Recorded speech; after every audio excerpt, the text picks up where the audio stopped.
Ah, the Segway. Otherwise known as, if you're riding this, you look like a total dork. And indeed, that is generally how we think of it. But when the Segway was first being announced and showed off, there was actually substantial hype around this particular product. People genuinely thought that this was the future of personal transport. Absolutely, 100%. Definitely, that's exactly what is going to happen. Ton of investor backing, the technology was interesting, and believe it or not, I myself did get the chance to ride one when they were being demoed at Oshkosh, of all places, like the air show. Some of you may have been there. It's a great air show, and for some reason, they had Segways there on a little isolated track just to test them out. And I was really young, and I was like, "Hey, Dad, can I do that?" And he's like, "Oh, yeah, sure." So I did, and it was fun, not gonna lie. It was kind of neat. But the Segway never took off, even close to the way people thought it was initially. And there were a lot of factors behind that. Nowadays, you almost never see these things. It's a case example of innovation that really had no point at the end of the day. The origins of the Segway go back to one of Dean Common's other inventions. Now, Dean is an established inventor who has just so many patents to his name. He's a smart guy, a tinkerer, and has invented some genuinely good things. In this instance, though, we're going to focus on the iBot, the precursor to the Segway. Now, the iBot is a powered wheelchair, but in its case, it uses gyroscopic technology to provide multiple operating modes for varied indoor and outdoor terrain. Basically, it can switch up how it rolls in order to make the experience, well, easier for people who need wheelchairs. Whether the elderly or the handicapped, either way, it was a really good invention that improved the quality of life for many people. Here he is showing it off to Bill Clinton. Seriously, it was a pretty big deal. And for the purposes of this video, I'm really not going to come down that hard on Dean because he has made some good stuff. The Segway was just kind of an evolution of the iBot, where he basically thought, yeah, alright, this is good for people who need wheelchairs, but what if your legs work fine? Eventually, this led him to create the Segway, or the Segway PT. PT stands for Personal Transporter, though originally it was called the HT, Human Transporter, but either way, we're just gonna call it the Segway for our purposes. There would wind up being multiple versions of it, but all of them pretty much did the exact same thing. They sit on two wheels side by side, and they're self-balancing. In order to go forward, you lean forward. In order to go backward, you lean backward. And you turn by twisting one of the handlebars. Pretty sure it was the right one in retrospect, at least on the earlier Segways. Don't know if they ever switched that up on future models, but either way, it was a very simple device to control, and that was kind of the point. The first patent for this was filed in 1994, and it was granted in 97. The idea was basically to create an alternative to walking. Instead of, moving with your legs like a filthy caveman, you use this modern creation, this precision-engineered technology, to wheel yourself around. Like a bike or a scooter or anything, but it was neat. It was neat, and it was cool. At least people thought it was going to be cool. And from a technical perspective, it was pretty interesting. Dean is a smart guy, and he developed something that was really neat. There was huge hype surrounding the devices, as the media made wild and various claims about the future of this, and how everyone was going to own a Segway, and this is how everyone was going to get around forever. Absolutely, 100%. You don't need to walk anymore. What do we even need legs for? Just chop them off. You don't need those. Even Steve Jobs was quoted as saying that he considered it as big a deal as the PC, although it's worth mentioning that he would later go back on this when he finally saw the final product. He said it sucked. Of course he did. Though in this instance, it was believed he was referring directly to the design, as Jobs was big on aesthetics and he thought they were ugly. But he also felt that the price point was awful. The Segway, when it was finally launched to the public in 2001, retailed for, about $5,000. Oh, okay. And this was the first major problem with them. See, Jobs wound up questioning the market they were shooting for. Like, who's buying these? Who wants something that's this expensive, and for what purpose? The issue with comparing it to a PC is that a PC has a lot of different uses, many different uses.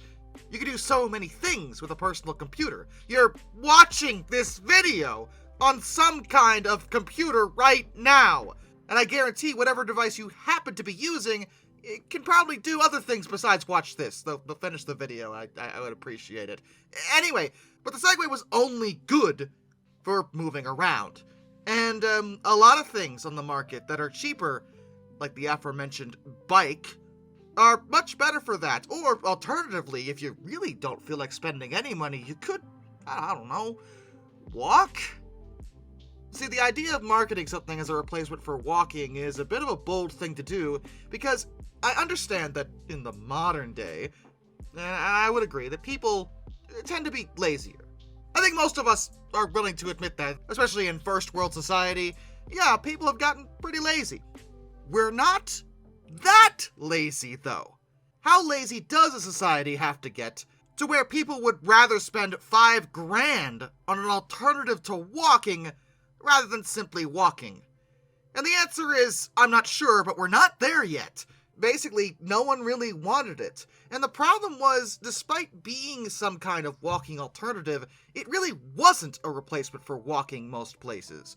Where were you gonna take it? Well, sidewalks, but the problem there is many places banned scooters. Now, Segway Incorporated, the company, tried to argue that their device wasn't a scooter. Everyone considered it a scooter. It's basically what they called it. It isn't, I agree. It is different than a scooter, but for all intents and purposes, as far as the law was concerned, it was. Meaning you could only take it certain places, you couldn't take it inside most places, and certain sidewalks couldn't even accommodate, especially the early models, because they were very wide, even if they were allowed to be there at all. They weren't fast enough to drive on the road, and despite the interesting technology, for most people, they just kind of felt dumb riding them. You had to wear helmets legally in most cases, because again, they were considered something like scooters, and you were just zooming around on two wheels, and you just kind of looked like a dweeb no matter how you sliced it. People just didn't want to ride it, and even if they did, they certainly weren't willing to spend $5,000 on it. This was a problem early on because people simply weren't interested. They didn't have a reason to buy this thing, or simply weren't willing to afford it. For $5,000, you could get a used car. Not a great car, but a car! And for a couple hundred, you could get a decent bike. Like, honestly, think about this for a second. Who's buying these? The answer was not many. When they launched it, their annual sales target was set at 40,000 units. And the company was expecting to sell between 50,000 and 100,000 units in the first 13 months. Well, by 2003, they'd only sold 6,000. That's it. That's all they sold. That's horrible. It didn't help that the initial Segways were actually flawed. There were at least 2 recalls for 2 different reasons. One of the recalls had to do with the battery getting low. The Segways were designed where the battery, even though it's low, it's not dead, because they needed a little bit of power to maintain their balance. Well, in the early ones, it was possible to let it run so low that it would stop balancing and let the rider just fall, which, while comically hilarious, also could result in some serious injury. The other one was due to a software glitch that would cause the units to reverse at random and just throw the riders off of them. Sorry, I shouldn't be laughing. Did they ever hit their sales target? Well, yeah, by 2009, they managed to ship over 50,000. But that's after nearly a decade of producing them. It was pretty clear that they weren't the technical innovation that anyone expected them to be, and basically no one had one. And it wasn't like one of those really high-class items that poor people couldn't hope to afford and they really wanted but they never could, like a yacht. Like, let's be honest about this. Most of us will never be able to afford a yacht in our lifetime. It just won't happen. Would we like one? Yeah, sure. That'd be pretty awesome. I think most of us can agree on that. But we probably won't ever be able to get one, and only the really wealthy people will. A Segway is not a yacht. It's not a desirable, high-class item. Again, they just couldn't shake the image that it made you look like a dork. And I recognize for a second that I have made an entire YouTube career talking about things like trains and planes. And you might be saying, aren't you kind of a dork? Yeah, I'll agree to that. That's fair. But I try not to look like one all the time, is what I'm trying to say. In the meantime, Segway made themselves busy, well, not selling Segways, but working on some other things, improvements to the Segway to try to change their fortunes, and that didn't work. And they also partnered with General Motors on a project known as Project Puma, or Personal Urban Mobility and Accessibility Vehicle. It was an experimental, electrically powered road vehicle that never went beyond the concept stage. Probably because, much like pretty much everything Segway made, it looks ridiculous. Eventually, it was clear there was no real way forward, at least independently for Segway, so they decided to sell the company off. Dean Common would leave the company and go on inventing other things once the sale went through, and Segway was purchased by British millionaire Jimmy Heselden. And I probably would have a lot to say about Mr. Heselden when it comes to Segway, but unfortunately, that's not gonna happen, because only 10 months after buying Segway, Heselden sadly died. And I'm gonna tell you how. And I need you to try not to laugh, because a man died, and it shouldn't be laughed at. It was a horrific tragedy. Also, he died because he accidentally drove his own Segway off of a cliff. I really wish I was making that up. And if that wasn't a bad omen for the future of the company, I don't know what is. Truth be told, the only buyers they could ever find for Segways were, honestly, police and security forces, or, well, mall cops. The reason for this is that they were pretty fast and nimble little things, and did place policemen at a bit of a higher level when compared to just walking, since you stood on them. It did help certain police forces in some applications, but beyond that, basically no one was buying them, and no one ever would. They were too expensive for the average person, and even if they were cheaper, most people didn't have a need for one. Even if you thought riding on one might be neat or fun, that was it. It was neat and fun. It was a novelty. It was something that most people just didn't have a use for. If you were close enough to walk, you were gonna walk or take any of these other cheaper alternatives to buying a $5,000 piece of equipment. Or if it was further away, this is America. Most adults have a car, or access to someone with a car. Just drive the car. The Segway stood in this awkward middle position where it wasn't fast enough to replace a car, and it wasn't cheap enough, or useful enough, to replace your legs. Because I don't know if this was news to Segway, maybe it is to most of you, but the vast majority of people have a pretty healthy set of legs that we get for free, for being born. And the people that are handicapped when it comes to walking wouldn't be able to use the Segway anyway, because you have to stand on it. Those people would buy the iBot, which is why that product worked, but this didn't. On April 1st, 2015, Segway would be acquired by Ninebot Incorporated. They're a Beijing-based transportation robotics startup. They continued creating some interesting ideas, such as the Segway Mini Pro, which was a much smaller product. It was also a self-balancing scooter. Neat for what it was, I suppose. But by July 15th, 2020, Ninebot ceased production of the Segway PT and laid off the 21 employees that were still working at Segway's Bedford, New Hampshire plant. Pretty much everything involving what remains of the company is handled by the Chinese at this point. They have moved into some other fields, like bikes, for example, and in 2021 they introduced the Novamo Segway, an autonomous robotic lawnmower that operates using GPS. And it does seem like the brand was really trying to innovate. There were some smart people behind this, Dean Common being one of them. He invented the thing, and it was a pretty cool piece of technology. But a cool piece of technology doesn't necessarily guarantee retail success. It has to be something people want and can afford, and the Segway was neither of those things. Dean Common infamously predicted that the Segway will be to the car what the car was to the horse and buggy. And Dean you're a smart guy, and I mean no disrespect.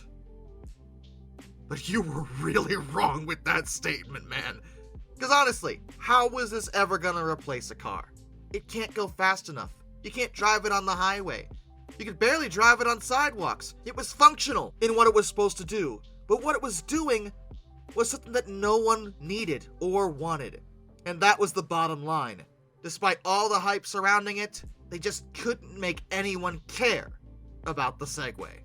And with that, a special thank you goes to all my underwater train finders, Some Dude 267, Benjamin Owens, Anzac A1, Arthur Roy, Jack Carson's Road Videos, Lord Off 444, Isurfer 1405, Charles Kwiatkowski, Matt Weaver, Tom Red Lion, NS Productions 8104, Wheeljack 8401, Rescues Greyhounds, The Baxter, Caleb Crosswhite, Josh Johnson, Caleb Brainwaters, Prez Drenton, Master of None, Travis Zelinsky, JBL Explorers, Tommy Rossini, Ben McCullough, Panzer Kitsune 131 232, Mark Holding, Mr. Cherevel, Hayden DeGrow, Bad Train Puns Are Best, Kurt Forkham, Harry, Drew Debris, George Kenny, Kevin Wood, Hendrick Motorsports Fan 5, Hannah Bird, DeRoushi, A Person 723, William Nemo, Dr. Racing 78, Shimasu, Metal for Life Guy, Andrew Bowen, Crimson Rose, Ryan Wehofer, Zintac M, Boss K, Orange Glass, Andy, Ohio Trucker 1, Windy City Rails, John Videola, AET Museum, Extra Special J, Bob Kondirk, Jared Brussel, Levi Anderson, Darrell Williams, Liam Wright, DE Ultra, Mr. Sleepy, NJ1969, Akiletti, Jonathan Coco, John, Connor Hahn, AJNH86, Brian Philly, DFL Church, Murder Drone Stall, and of course, my dad. Till next time, this is Darkness, and I bid you all a fun farewell.